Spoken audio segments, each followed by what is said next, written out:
So I've just finished watching the Xbox and Bethesda Games Showcase 2022, and I have to say I was hyped for this one. I had high hopes, and I tell you why. Because around 4 or 5 years ago, Xbox threw a lot of money at a lot of very talented studios. They bought so much talent, id Software, MachineGames, Arkane, Alpha Dog, Roundhouse. There are so many studios they bought. There's just a few that I'm naming now. And at the time I thought, all right, 4 or 5 years down the road, that investment is really going to carry fruits. With all that talent, with all those studios, you can't go wrong. And yet here we are. 5 years down the road, or 4 or 5 years down the road, we're starting to see the new IPs, the new games coming out of those investments for Xbox. And I just have to say it, personally for me, this is just my opinion, you may have a different one, but I felt this show was bland, it was uninspired, it lacked highlights. Nothing was really awful, okay? Nothing was like, oh, this looks just terrible. But also nothing stood out. It is the ongoing Xbox problem. At this point, you can't say they have no games, right? That used to be the argument. Xbox has no games. No, that has shifted now, okay? Now the question is, they have games. They've got plenty of games. But what game gets you hyped, right? What was your favorite game from this showcase? I'm going to be honest, for me, I almost forgot everything instantly, everything I've seen. And there's a reason for that. Because every game they shown feels like I've played it before. The games didn't feel like new, fresh, innovative games, you know, that take the medium of video games and re-innovate it, do something fresh with it, something we've never seen before, really put creativity to work. No, they all felt like stereotypes of games we've seen before. Not like games that push a creative vision or that are bold or taking a risk or are brave. Everything really just felt like you take 3, 4 games we've seen before, throw them in a blender, mix it all nicely through, and here you go. It's a new IP. And I don't want to be the guy who just stands here and is toxic, right? It's like, everything sucks, everything is terrible. But I just feel that we've reached a dead end when it comes to creativity in video games. Everything we get feels like a B-movie mediocre regurgitation of another game that we've played before. And I just want groundbreaking ideas, okay? The idea of the video game industry, the idea that you have a video game engine where you can make literally anything happen, okay? This can create spaces and experiences that are potentially unlimited or only limited by your imagination, so to say. But instead, we get another game that looks like one we've played. And it just makes me angry, right? Because there's so much lost potential with all those studios, with all that creative energy. So much could be achieved in this industry. But instead, it's just disappointing for the most part. And even if you check social media, like after the show, like Twitter and stuff, you can see people are, you know, hey, wow, Diablo 4, that was a thing, cool, Diablo 4, yes. Every now and then you see the occasional tweet of someone who was invited by Xbox and who was at the event. They're like, this was the most epic event I've seen in my life. Thanks for having me, Xbox. Loved everything I've seen. But the impression that I get on average of like normal people tweeting and talking about the event is like, they don't want to be haters. So nobody wants to come out and say, dude, it just sucked balls. Okay, that's what it did. But instead they're like, yeah, Starfield. We've seen Starfield now. Hey, guys. You've seen we've all seen Starfield now, nice. Which is another way of saying it just wasn't that good. It just wasn't that good. But we're going to come to that in the very end, okay? We're going to get to that. Because what I want to do is a full breakdown of everything we've seen, okay? So I'm going to play the video, we're going to go through it, I'm going to skip a lot of it, and we're not going to use audio, obviously, for copyright reasons, and I hope they don't strike my video. Are they going to strike my video for this? They started it off with Xbox console exclusive, like everything is exclusive. Oh god, sorry. Arkane Studios, Bethesda Softworks, okay? You're getting excited for this. This is just pre-beta gameplay, okay? It could be anything, alright? And it is Redfall, like a vampire open world co-op FPS from Arkane. Alright, and it's like, okay, sure, it's an Arkane game, you know, I'm open to it. I don't want to like hate from the start. I haven't played it, obviously. It looks alright, it looks okay, but here's my point. It just doesn't have the magic that, for example, a Dishonored had. Okay, when you saw Dishonored, it was like in terms of world building, it just created a world where you're like, wow, I want to explore this. I want to see this. What's going on? Like a weird steampunk mechanic kind of approach. Everything was different and unexpected. It was just a world that you wanted to explore. And here you look at this. Again, you know, it's not bad. Like I said, it doesn't look like horrible or anything. But it's like, yeah, I guess I've played this. Have I played this before? What is this? Vampire's Masquerade? That's it. No, wait, no. And it just, I don't know. I'm not saying it's a terrible game. It might be great when it finally comes out, but just looking at this, do you know what I mean? When I say it feels a bit uninspired, everything we've seen here feels like this is like The Division. And here's a little bit of, I don't know, like Alan Wake, and even the Warzone aesthetics are in there somewhere. Then you get a bit of like a Far Cry vibe nearly, and they just jumble up all these games and turn it into a new IP. It's a new IP. Again, you know, I don't wanna hate too much. I'm just saying it's so uninspired and lacks anything that's fresh. Anyway, we're moving on. We don't want to spend too much time on Redfall, but let me know if you're excited about this, okay? And they dedicated a lot of time to this game. If you see how long the segment was in the beginning, like Redfall, I think they see it as quite the hero game of this show. That's how they perceived it. But again, like it doesn't look like it at all. Then we get something that a lot of people are very excited about, Hollow Knight Silksong. I've seen lots of people tweeting about it. I haven't played Hollow Knight. Maybe I should do that. People are hyped. It looks like a game that's quite fun, so that's good. Apparently, there's no release date yet. And they said in the beginning of the show that everything they're going to show here is going to be released within or playable within the next 12 months or something. So I saw people doubting that on social media platforms. They're like, is that really going to come out? Anyways, it's been a few years, right, since we got a Hollow Knight game. So yeah, let me know if you're excited about that down in the comments. Next, we get High on Life, which is kind of a, I don't know, psychedelic, strange Rick and Morty game. It's like a cartoonish, psychedelic first-person shooter. Basically, that's what it is. I'm not a Rick and Morty fan. I guess if you're like a real Rick and Morty fan, you love that show, then this is probably funny or good for you. I don't know. Maybe it's a good game. It didn't get me hyped. You know, that's all I can say. It looks fun. But again, it's a bit of Borderlands in there. It's a bit of Rage in there. It's a little bit of, I don't know, man. It just doesn't really feel... And the name High on Life is the dumbest freaking name I've heard in my life. Jesus Christ. All right. Big segment. Lady talking. Great stuff. Everything is fantastic. Big day. Bethesda. Xbox. Loving it. We continue with the Riot Games segment where they talk about League of Legends and Valorant and competitive games. And that's what they do. Awesome for people who like it. I couldn't care less. Now, there are not many negative things I want to say about this game because it does look rather cool. Okay, it looks like a good game.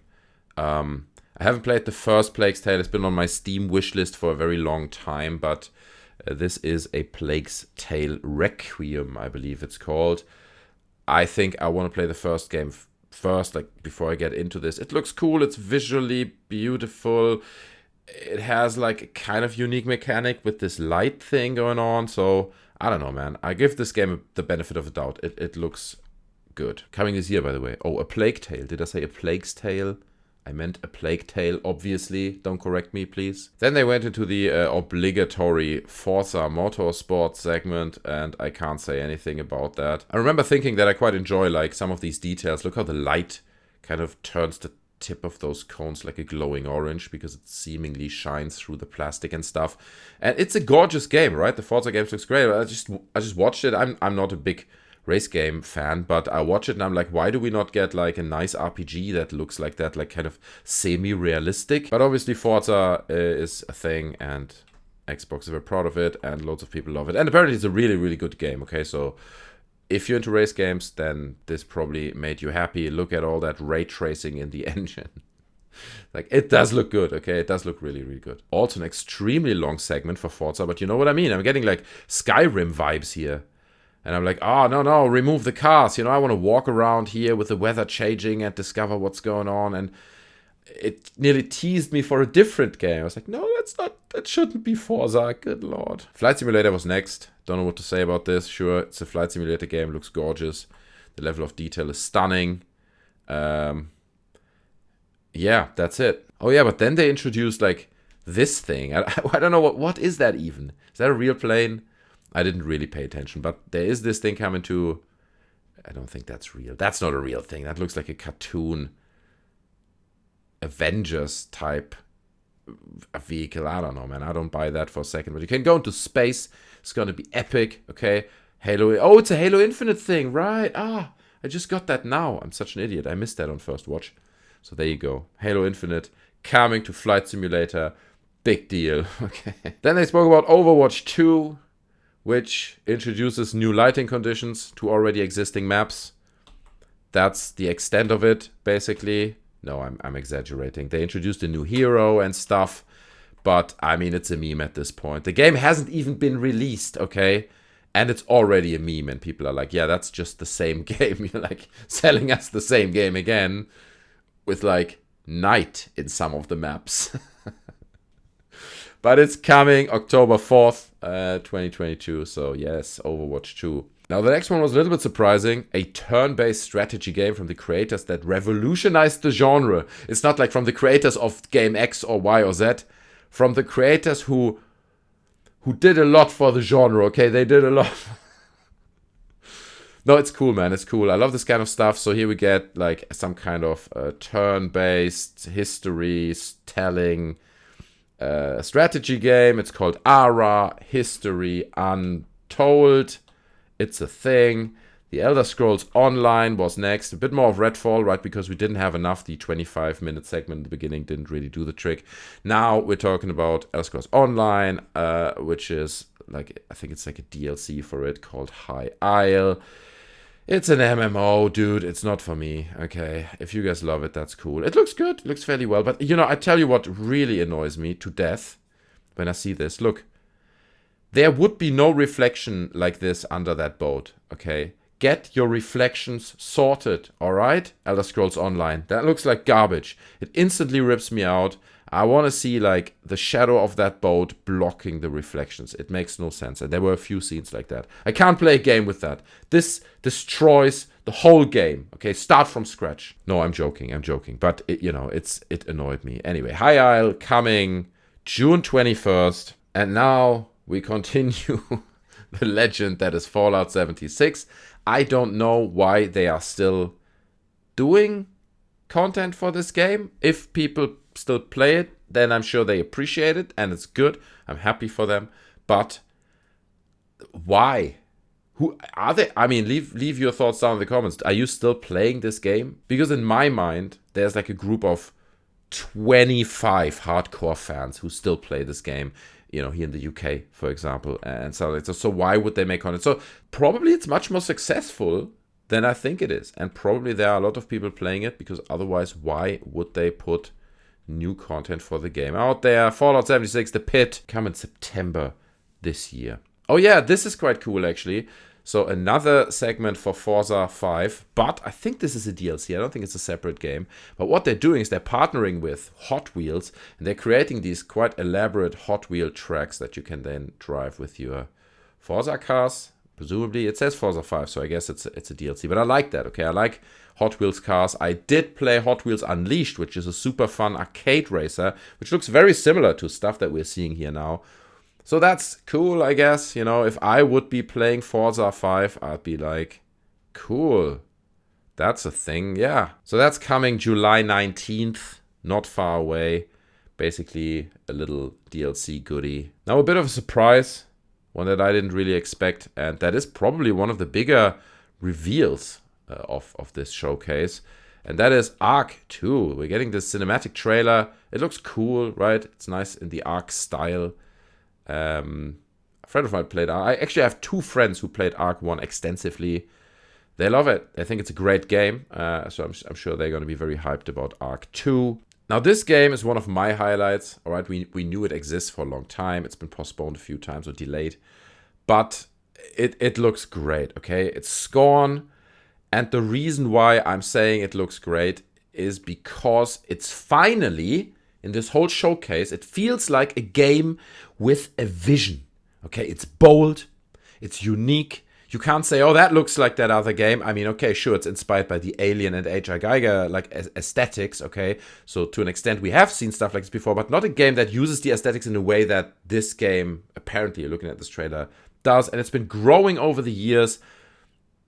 You know, it's unique, it's disturbing, but it has a very unique and bold direction, okay? And that's what I've been missing in this whole showcase. This shows me something that's just blowing my mind, okay? I'm like, what kind of insane world I've taken me to here with this stuff? So I appreciate this game. This was nearly my highlight of this show. And coming from Scorn, from the unique, disgusting beautifulness of Scorn, we're moving right into Flintlock, okay? The Siege of Dawn, which is really, again, like, it feels like such an average, middle-aged, twisted fantasy RPG. You know, you're in jungles, you're on big green plains with villages in the middle, you're in deserts, and you're fighting spiders, and there's a bit of Skyrim in there, there's a bit of Witcher in there, and it just... Oh man, it just feels like such a bland mixture of a lot of stuff we've played 1,000 times, and it gets me absolutely not excited. Look, I understand people work hard on these games, and look, maybe it's a great game. I'm not saying it's bad by all means, but it feels like an AI-generated game, okay? If you tell an AI, this, you know, these are the parameters, here are 20 games that you can look at, and it jumbles everything together and generates a new game, that's what I would imagine it to be. Look, I don't want to put these developers down. I understand everyone's working hard on these games, but come on, man. It just looks... Oh, I have just zero excitement to play this game. And again, it doesn't look bad. 10 years ago, we would have said, that looks so cool. But now it's at a point where all this stuff has worn off. All these mechanics, all the visuals that we're seeing have worn off. And all that's left is nothing, really. Just bland nothingness. Anyway, I might be judging it a bit too hard here. I haven't even played the game, okay? But that's just how it feels, man. It feels not great. So moving on to something slightly more fun. Mojang Studios. Obviously, we're going to talk about Minecraft. And they're saying it's a new game. It's a new game. From the creators of Minecraft. Guys, get ready for a new game. This is going to be exciting. We've been waiting, right, for a long time to see a new game from the... Wait, that just looks like Minecraft. That... Okay, yeah, okay. Wait, that's some... Is it Minecraft? Is it... But... Is it Minecraft or is it not Minecraft? It's a story thing. There are stories that are happening, it seems like. Minecraft Legends? That doesn't sound like a new game to me. A new action strategy game. Okay, it's a new game, but it's also the old game. It's difficult. So when this popped up, I was already like, oh, guys, Starfield, right? It's not, wait, but it's too cartoonish. Is it Starfield? It can't be Starfield. Okay, so dude falls into atmosphere. I was like, all right, it's a No Man's Sky DLC. It's No Man's Sky coming to Xbox. No, wait, it's already on Xbox. What is it? It's not No Man's Sky, but why does it look... Okay, I'm in a mech. I can craft things. There are mysteries that I need to discover. Lightyear... I don't know anymore, guys. I don't know. It's like No Man's Sky with mechs. You have to discover mysteries, okay? Next was Gunfire Reborn, a 4-player co-op roguelite action game.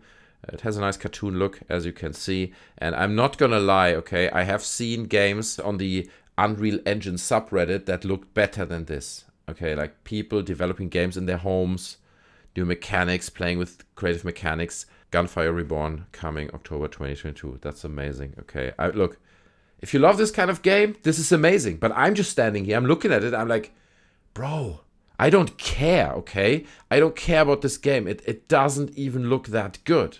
Okay, I've got like a thing for these kinds of noir, English countryside house manor type games, you know, with like a bit of a mystery going on. This looks fun to me.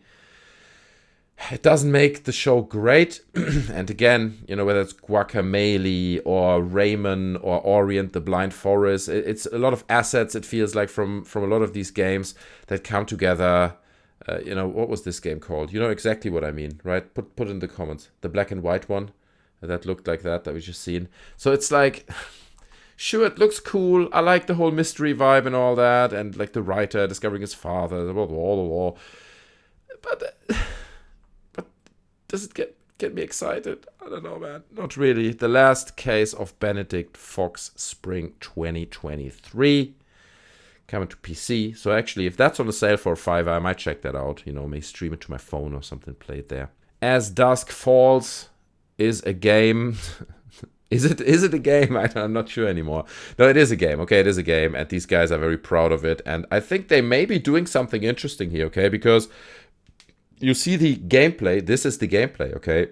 And it looks like a storyboard, right? It looks like it's just pictures moving. But then you hear it's a multiplayer game with up to 8 people who can play it. So I'm like, how is that going to work, right? Are there like multiple stories happening? Are you a character? Do you constantly make decisions that influence other stories? Because you have such a stylized way of telling your story.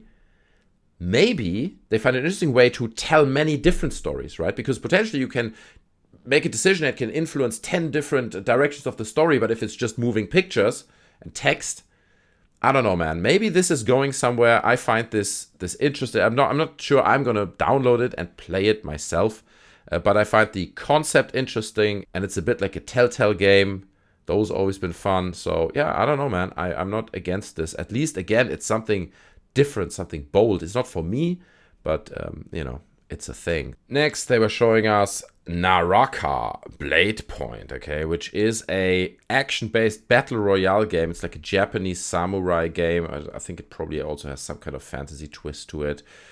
60 players, you know, it is what you expect. I'm a little bit like, hey, we had Sekiro and we had Ghost of Tsushima, so what you need is Naraka. And I'm like, yeah, no, I mean, I understand it's a battle royale game. It's a bit different than the other ones I listed, but it's just like, oh, look, game developers have discovered that feudal Japan exists, and now let's milk it, okay, until there's nothing left of it. Let's make every single game imaginable in the ancient Japan setting, so that in 3 years' time, nobody ever wants to play a game set in ancient Japan again. So, I don't know, man.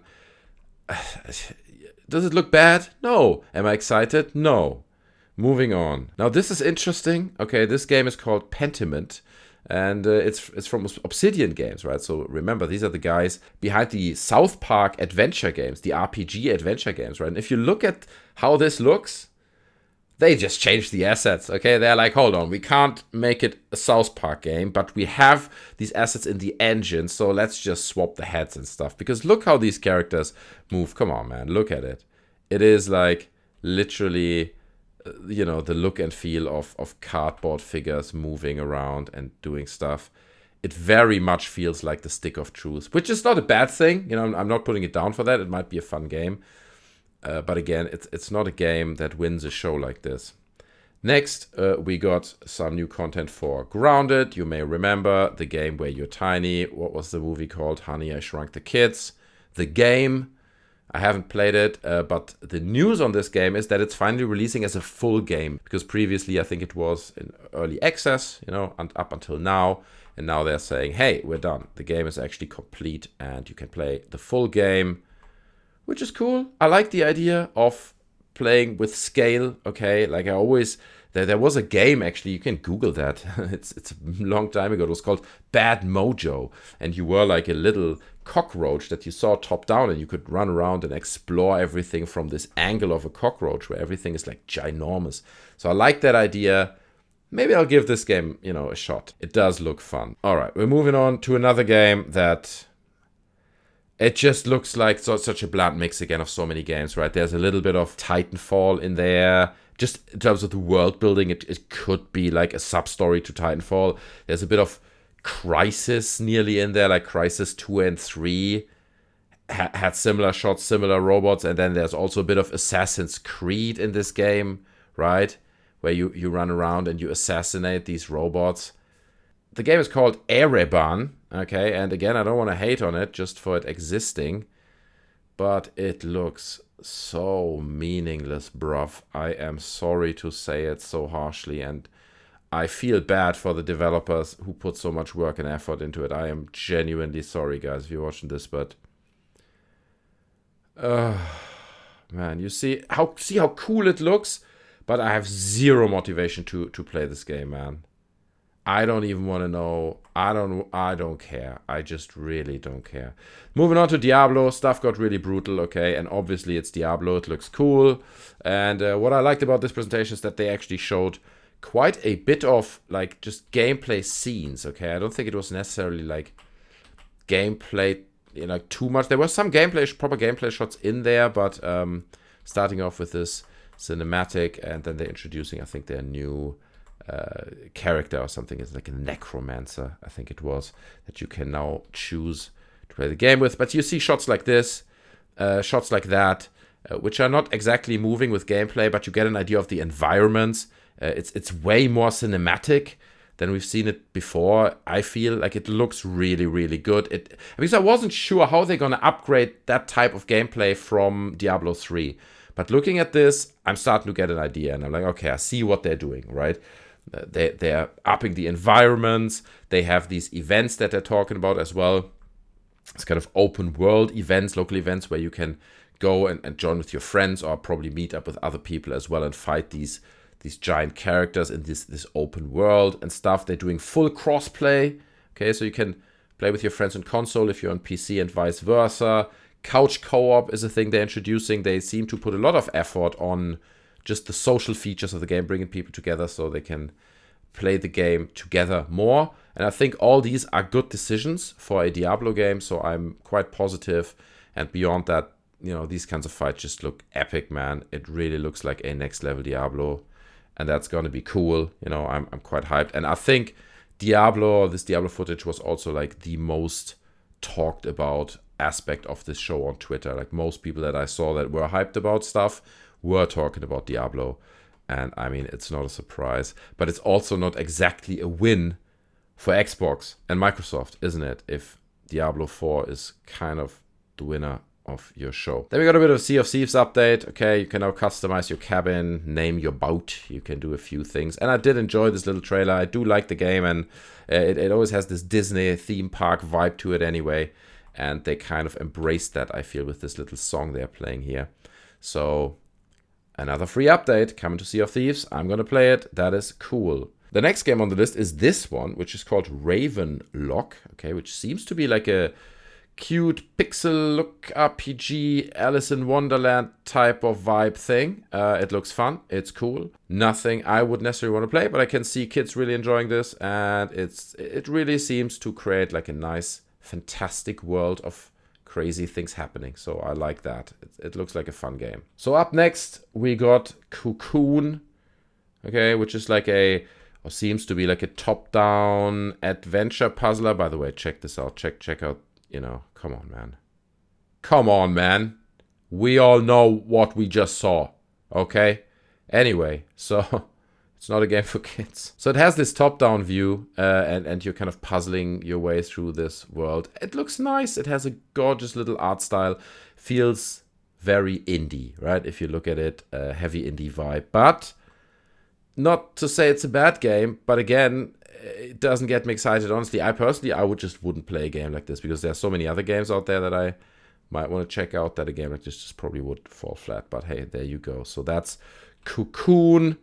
Moving on into the we really like Japan as well segment. And at this point, I just want to pause for a second, and I want to say, holy smokes, there's so much here, right?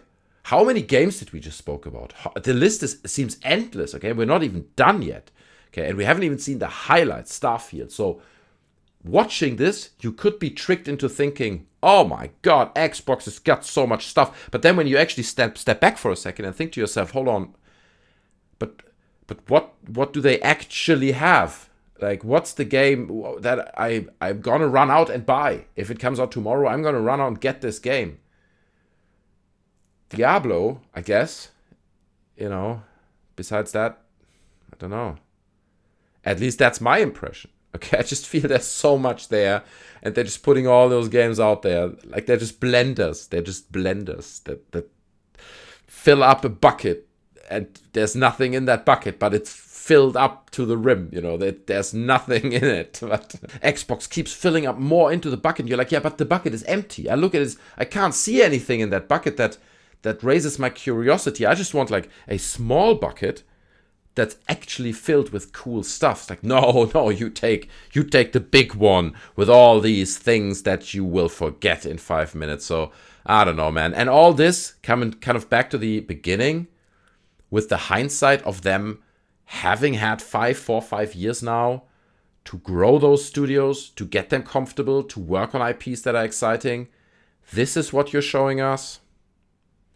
Let's keep going. Again, yeah, we're moving into the we really like Japan as well segment, okay, where they're like, hey, look, you know, you guys like Japan. We've got Team Ninja, okay? They are Japanese and they make Japanese-looking games, and that's cool. And it's like, and I appreciate that, to be honest with you, that Xbox is more moving into like the Japanese segment, because there are just very, very good games out there that come from Japan. But looking at this, cool, again, like there's nothing there where I'm like, that looks like garbage. No, it looks cool, it looks great. I do like the kind of authentic Asian twist that it seems to have, Wulong. But at the same time, another feudal Japan game with a fantasy twist. We've been there, and it feels like we keep going back to it. So I don't know, man. Wulong, Fallen Dynasty. Fallen Dynasty. Now the next thing they showed after Philly Boy got his 5 minutes, giving us a little bit of a speech. Actually, great news. Okay, this is great news. We're getting Persona 4 Golden and Persona 5 Royale on PC and Xbox, okay? And especially Persona 5 Royale on PC makes me happy, okay? Because Persona 4 Golden is an incredible game. I don't know if you played it. It's an incredible game. It's really, really, really good, okay? I can't speak highly enough of that game. And coming from my love for Persona 4 Golden, now we're getting Persona 5 on PC. And I'm hyped, okay? I'm hyped about this. I'm going to buy this game, not at full price, but I'm going to buy it in a sale. I'm going to play it, and it's going to be epic, and I'm going to probably sink way too many hours into Persona 5. Yeah, anyway, all part of the We Love Japan over here at Xbox a lot segment. Philly Boy, yes, we've got an amazing partnership with Hideo Kojima. It's Hideo Kojima. People are excited. The man is making a game with the Xbox GameStudios. I have no idea. Maybe it's just the Xbox GameStudios making the game, and Hideo Kojima every now and then he's on a Zoom call and he's like, that looks good. That looks good. Yeah. Put some robot thing on it and the big eye in the middle. And they're like, thank you, master. And then they're going to make a great game. I think it's a big asset. It's a big win, actually, for Xbox to have that and him making a presumably exclusive game just for Xbox. It's going to be cool. He's a great creator. So here we are. Philly is like, check all the games we showed you, and they're going to be, available in the next 12 months. There is so much there. Meanwhile, I'm like eating with a spoon. I'm eating the air. The spoon is empty, but I'm just feeding. I'm tucking in, eating as much as I can.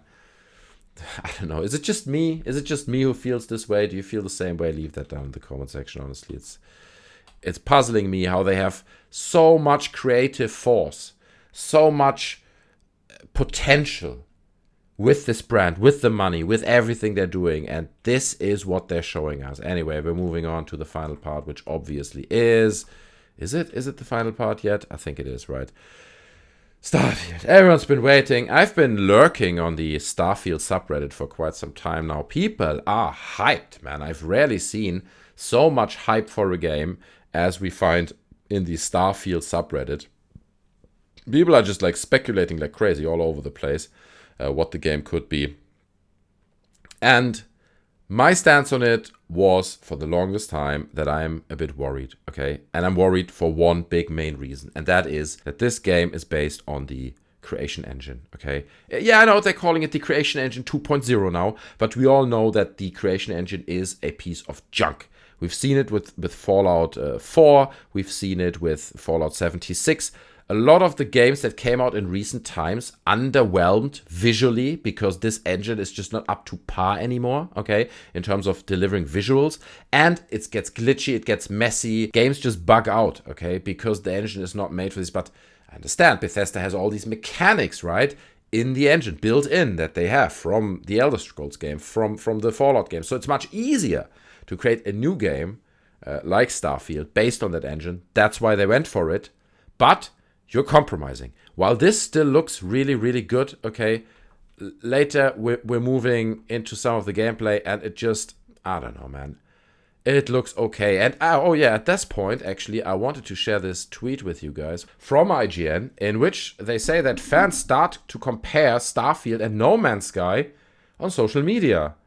And I think that's a valid comparison, not just in terms of the sci-fi space we're landing on planets and explore them setting, but I mean, look at something like this.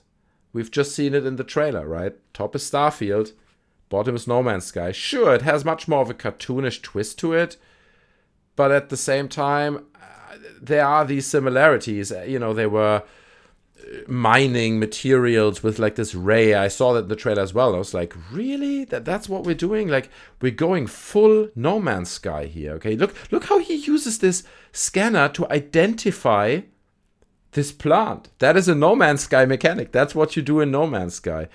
And again, it very much looks like it is a bit like No Man's Sky, but with like a few AI and story-driven locations on those planets, because that's something you don't have in No Man's Sky, right? All the planets are AI generated, and you have like a few stations and locations that are repeated throughout the universe, but you don't have, let's say, a planet with a big city on it that you can explore. So it looks very much like that's what Starfield is gonna be, right? It's gonna have these No Man's Sky vibes. You're gonna go to planets, and they've already promised 1,000 planets, okay, which is remarkable. I didn't see that coming, and I don't know, are they all gonna have that level of detail that we are seeing here in these trailers, this gameplay, or is it another case of Bethesda over-promising a bit and we're getting another Fallout 76 story where they're like promising all this amazing gameplay and these grand visuals we're getting here, and then when the game comes out, it's not, I don't know, man. It just underwhelms. Now, this is the part that most people actually hated on online, and that is the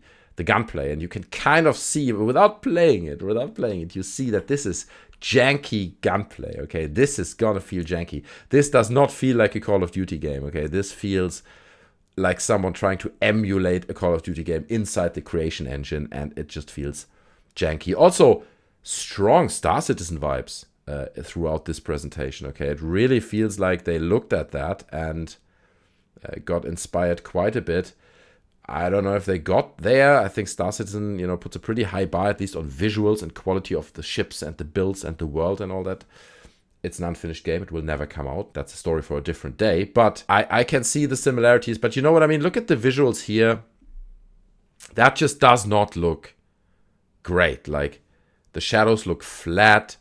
It all looks a little bit outdated. You know what I mean? Like, the environment in the background, that's cool.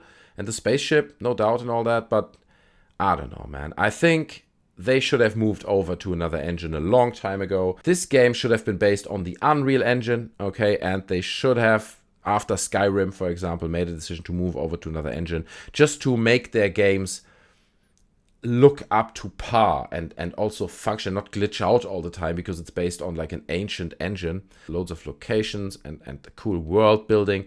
But I personally, I just have to say, in terms of world building, I felt it's like a bit convoluted. There's this fraction and there's that fraction and then these is, and it's a bit like, yeah, we're taking what we learned from Skyrim, right? There are these different fractions, and now we're applying that to a space concept. And I don't know, it just felt a little bit unclear, for lack of a better word. I always appreciate it when you play a game or you watch a movie and the story is very clear to follow. At every step of the way, you know exactly what is happening and who's doing what for what reason, right? Within the context of this bigger universe. And with games like this, it feels like, just from looking at the trailer, it's a bit like, what? What's the story? Like, who are the bad guys again? Like, and these fractions, are they good or are they bad and all that? I don't know, man.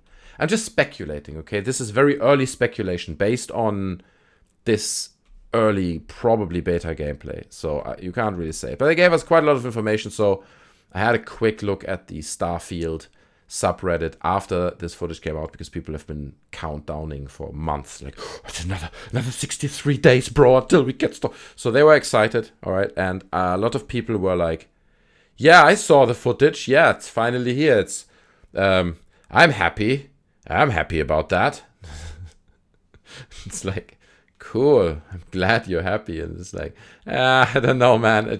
To me, it just feels like I've played this game before. I have played No Man's Sky, and I do see that there are visual differences, and it is a different approach to this type of game. But I don't. Are you hyped? Are you super hyped about this game? Are you looking at this thinking, my God, man, I can't wait? This was the coolest part for me from this whole presentation, like the Starfield presentation, that you can actually customize your spaceships, colorize them, put them together from different modules, and then actually fly them as well. Okay, Toddy boy there made like a big deal out of that, and that is kind of a big deal. There will be spaceships that fly within the creation engine. That is a big deal. But also note that they don't show lifting off from planet, within engine or within cockpit and then seamlessly flying into space.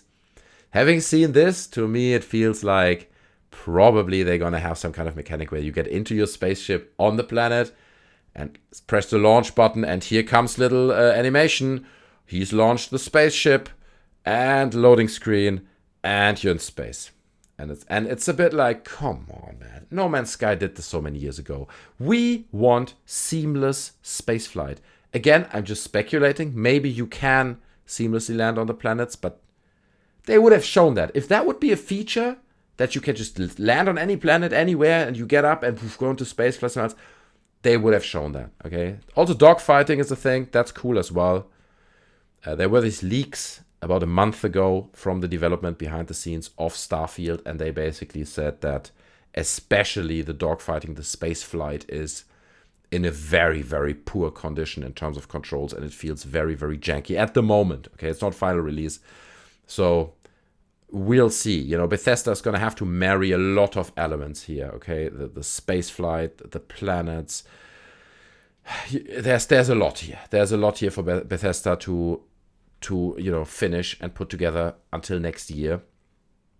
And it looks all right, but at the same time, again, I don't know what I expected, but I'm a little bit underwhelmed with it as well. I think I wanted a game that's different than No Man's Sky. I wanted a game that's different than Star Citizen. I didn't just want a game that emulates, again, stuff that we've seen before. It's a big word, I said in the beginning, but they kind of end like they start.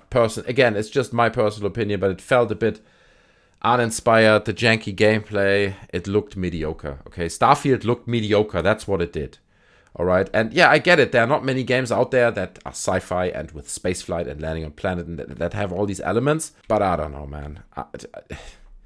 It just, look, stuff triggers the hype or it doesn't. Okay, you see something and you're like, I want to play that, man. That's epic. Love it. Or you don't. Okay, and while all this stuff looks kind of all right, and maybe I'll get hyped up more as we see more of this game, my opinion will change, who knows, but at the moment, I don't know. It's just underwhelming, okay? Everything that they've shown in this presentation felt mediocre, felt watered down, felt like it was decided by focus groups what's going to be in the game. It was, decided by people who said, oh, we like these monsters from that game. All right, let's take those and put them in the game. And again, you can ask me now, like, what are the games you remember? There's not much there. I don't remember many of those games. Even the names feel interchangeable at some point, like a game like Ravenlock, and then there's a game called Flintlock, I think it was called. Everything felt watered down, average, boring, uninspired, not bold, okay, except for Scorn, we spoke about this, but come on, Xbox, man. Honestly, you can do better than that. You have so many resources. But kind of to come to a conclusion here, I think there's a point to be made about this being a bigger problem in the games industry. If we look at Ubisoft, for example, there are very similar problems. Okay, Ubisoft is such a massive company with thousands and thousands, tens of thousands of employees, but every game they release, or most games, just feels uninspired, feels flat, feels boring. And now we can start to witness similar patterns with Microsoft, okay, where there are unlimited resources of creative talent and like engineering talent in terms of game engines and stuff, and yet Why? Why? Leave that down in the comment section below. I'm very curious to hear your thoughts on this because it's a dilemma, okay? It's a dilemma and it sucks. I'm sorry, this was probably like the longest video I've done in a long time, but I felt the showcase and the current state of video games of the industry as a whole deserved this update. Well, here it is. I hope you enjoyed it. If you did, smash the like. Don't forget to subscribe if you have not yet done that. Take care of yourselves, and I'll see you in another video. I'm out. Bye.